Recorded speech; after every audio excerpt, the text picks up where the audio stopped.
Law of attraction अर्थात आकर्षण का सिद्धांत। आज के इस वीडियो में हम जानेंगे कि लॉ ऑफ अट्रैक्शन का कार्य सिद्धांत किस तरह से काम करता है। मैं जानता हूं कि यह सुनते ही आपके दिमाग में द सीक्रेट बुक या फिर इसके ऊपर बनी डॉक्यूमेंट्री फिल्म का ख्याल ज़रूर आया होगा और आना भी चाहिए, क्योंकि जैसा हमारे दिमाग में सबसे पहले तेजी से जाएगा, दिमाग सिर्फ उसके ही गुणगान करता है। लेकिन आज के इस वीडियो में मैं आपको साबित कर दूंगा कि इस फिल्म या बुक के माध्यम से लॉ ऑफ अट्रैक्शन ज़रा भी काम नहीं करेगा। जी हाँ, ज़रा भी नहीं, क्योंकि इस फिल्म और बुक में बताए गए तरीके लालच के बैग से भरे हुए हैं। अगर आप ईश्वर, परमात्मा, अल्लाह में विश्वास करते हैं तो आप जल्दी समझ जाएंगे, दरअसल लालच वाली मनोकामनाएं इस परमात्मा के दर पर स्वीकार ही नहीं की जाती। हम श्रीमद् भगवद गीता के अनुसार इस नियम को कैसे अप्लाई करें, यह एक रियल और एक ऑर्गेनिक टेक्निक है और मैंने भी अपनी ज़िंदगी में इसे उतारा है। और आप भी इस वीडियो के एंड तक समझ जाएंगे कि ऐसा करने से सफलता के साथ साथ आंतरिक खुशी भी महसूस होगी, और इस बात की मैं आपको 101% गारंटी देता हूँ। आपको एक बात समझ लेना चाहिए कि यह एक वैदिक सिद्धांत पर ही काम करेगा। वेदों में एक कथन है, एक प्रिंसिपल का वर्णन मिलता है, यथा सृष्टि तथा दृष्टि, जो बेस बना है लॉ ऑफ अट्रैक्शन का।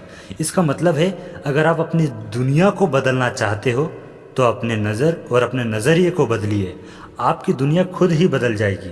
और यही लॉ ऑफ अट्रैक्शन में किया गया है। इसके अनुसार आपको हमेशा पॉजिटिव सोच रखने की सख्त ज़रूरत है, क्योंकि यह दुनिया यकीनन वैसी ही होगी जैसा आपका नज़रिया होगा, और आपके साथ घटनाएं भी वैसी ही होगी। इसलिए तो कुछ लोग कहते भी हैं, अरे यार, जिसका डर था वही हुआ, क्योंकि उस वक्त हमारे दिमाग से निकली तरंगों की फ्रिक्वेंसी ब्रह्मांड में इतनी तेज़ी से दौड़ लगा जाती है और वो घटना अंजाम तक पहुंच ही जाती है। लॉ ऑफ अट्रैक्शन के कुछ एक्सपर्ट्स का कहना है कि जो आप चाहते हो वो सोचो और देखो। ऐसा करके लॉ ऑफ अट्रैक्शन के एक्सपर्ट्स आपकी दृष्टि और आपके दृष्टिकोण को ही बदल रहे हैं। अब सवाल यह है कि क्या लॉ ऑफ अट्रैक्शन काम करता है? तो आंसर है यस। 100% नहीं बल्कि 101% काम करता है। लेकिन द सीक्रेट बुक और मूवी में जैसा बताया गया है उस प्रकार से यह काम नहीं कर सकता, और करना भी नहीं चाहिए, क्योंकि उसमें लालच शामिल है। जानते हो वो कैसे? आइए मैं आपको समझाता हूँ। द सीक्रेट बुक अप्लाई करने के 3 स्टेप्स बताए हैं। पहला है आस्क, मांगो। जो तुम मांगना चाहते हो, जो तुम मांगोगे, कुदरत परमात्मा तुम्हें देगी। और दूसरा स्टेप है बिलीव, विश्वास रखो। जो कि तुमने परमात्मा से मांगा है वह तुम्हें मिल ही जाएगा, और तुम ऐसी कल्पना करो कि वह तुम्हें मिल ही जाएगा। और पेशेंस के साथ साथ इमेजिन करो और धैर्य रखो कि सोचते रहो कि आपको वो मिल रहा है, और ऐसा करके एक दिन वो आपको मिल ही जाएगा। और तीसरा है अचीव, ऐसा करके एक दिन वो आपकी ज़िंदगी में आ जाएगा और आपको मिल जाएगा। यहाँ पर गौर करने वाली बात यह है कि आप खुद कैलकुलेशन कीजिए। द सीक्रेट बुक और मूवी, उसके एक्सपर्ट्स आपको बार बार आपकी इच्छाओं के ऊपर जोर देने को कह रहे हैं, आपके डिज़ायर को एक्साइटेड कर रहे हैं। लेकिन हमें इच्छा के पीछे नहीं भागना है, हमें हमारे लक्ष्य के पीछे भागना है। जैसे आपको एक महंगी कार चाहिए, यह आपकी इच्छा हो गई, और ज़िंदगी में आपको डॉक्टर बनना है, IAS IPS बनना है, इंजीनियर बनना है, यह आपका लक्ष्य हो गया। अब यहाँ एक प्रैक्टिकल बात यह है कि अक्सर इच्छा पूरी नहीं होती है, और जब इच्छा पूरी नहीं होती है तो क्रोध उत्पन्न होता है, और क्रोध उत्पन्न होने से हमारे आसपास का कितना ही अच्छा माहौल हो, फिर भी वो हमें उजड़ा उजड़ा सा नजर आएगा, जिसकी वजह से हमारे साथ अच्छे की जगह सब बुरा बुरा होने लग जाएगा। भगवत गीता के साथ साथ और भी अन्य धार्मिक ग्रंथ में क्रोध को नरक का द्वार माना जाता है। श्रीमद् भगवत गीता के 16वें अध्याय के 21वें श्लोक में क्रोध को नरक का दरवाजा माना गया है।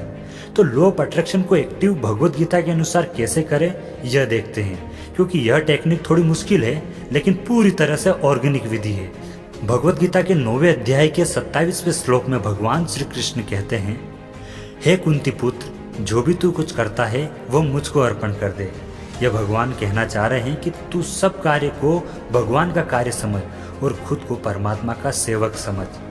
अब भगवत गीता के 7वें अध्याय के 21वें श्लोक में कहा गया है कि भगवान के जिस किसी भी रूप में भक्त पूरी श्रद्धा और फेथ के साथ पूजा करता है, भगवान उनकी श्रद्धा को कभी नहीं टूटने देते। भगवत गीता के 9वें अध्याय के 22वें श्लोक में यह कहा गया है, जो मेरे पर मन लगाते हैं, जो मेरा ध्यान करते हैं, मैं उसको वो सब प्रदान करता हूँ जो उसके पास नहीं है, और जो उसके पास है मैं सदैव उसकी रक्षा भी करता हूँ।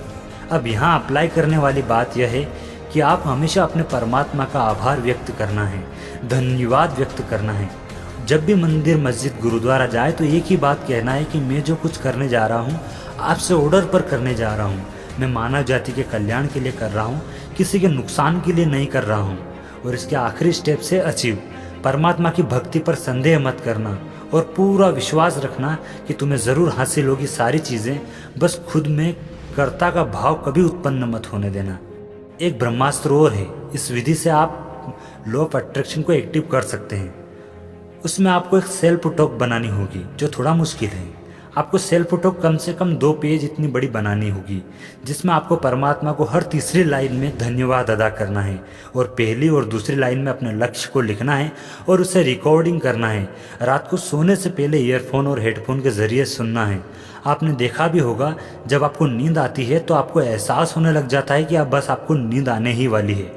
उस दौरान आपका अवचेतन मन सक्रिय अवस्था में रहता है और यह बात वहाँ पहुँच जाती है और धीरे धीरे परमात्मा की दृष्टि से आपके पास सारी चीज़ें आकर्षित होने लग जाएगी, क्योंकि हमारा मस्तिष्क धीरे धीरे उन्हीं सब बातों को अल्फा लेवल तक पहुँचा देता है और तीव्र गति से हमारे दिमाग से निकली फ्रीक्वेंसी ब्रह्मांड में गूंजने लग जाती है और यूनिवर्स, ब्रह्मांड, वो आपको सब देने लग जाता है जिसकी आपको ज़रूरत है। अगर आपको इनमें से कोई चीज़ समझ नहीं आई हो तो आप कमेंट करके पूछ सकते हैं, आपको मैं वहाँ उसका निराकरण ज़रूर बताऊँगा।